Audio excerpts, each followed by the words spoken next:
नमस्कार, one India Hindi में आपका स्वागत है। देश में कोरोना इस कदर फैल रहा है कि जिस पर अब काबू पाना शायद मुश्किल है। हालांकि रिकवरी रेट की बात करें तो भारत इसमें काफ़ी बेहतर है। बावजूद इसके जब तक वैक्सीन नहीं आती तब तक तो इसे खतरनाक ही माना जाएगा। देश में कोरोना के केस करीब 14 लाख तक पहुंच गए हैं।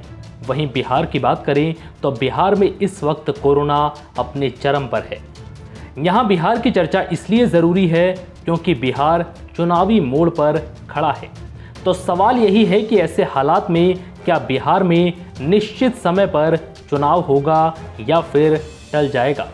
चलिए आपको बताते हैं। कोरोना महामारी और बाढ़ के कारण निर्वाचन आयोग द्वारा कुछ राज्यों में 1 लोकसभा और 7 विधानसभा सीटों के लिए उपचुनाव स्थगित किए जाने के बाद आगामी बिहार विधानसभा चुनाव के समय को लेकर चर्चा शुरू हो गई है। अब इसी पर पूर्व मुख्य चुनाव आयुक्त SY कुरैशी ने कहा है कि उपचुनाव और आम चुनाव में फर्क होता है। विधानसभा चुनाव और लोकसभा चुनाव निश्चित समय सीमा में कराना अनिवार्य है क्योंकि ये संवैधानिक ज़रूरत है। बिहार में 27 नवंबर तक चुनाव होना है।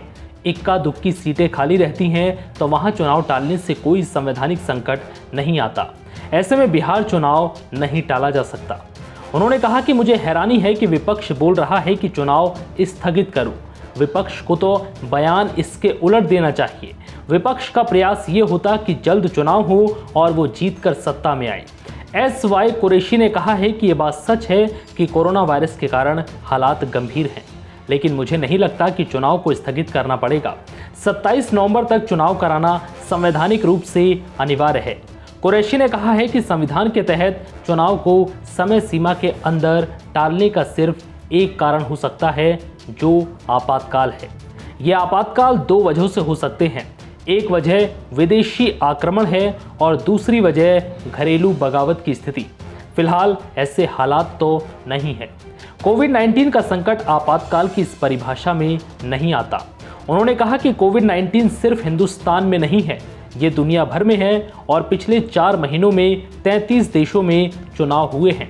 सब जगह से फीडबैक है कि चुनाव अच्छी तरह हुए, कोई दिक्कत नहीं आई। फिलहाल इस वीडियो में इतना ही। नमस्कार।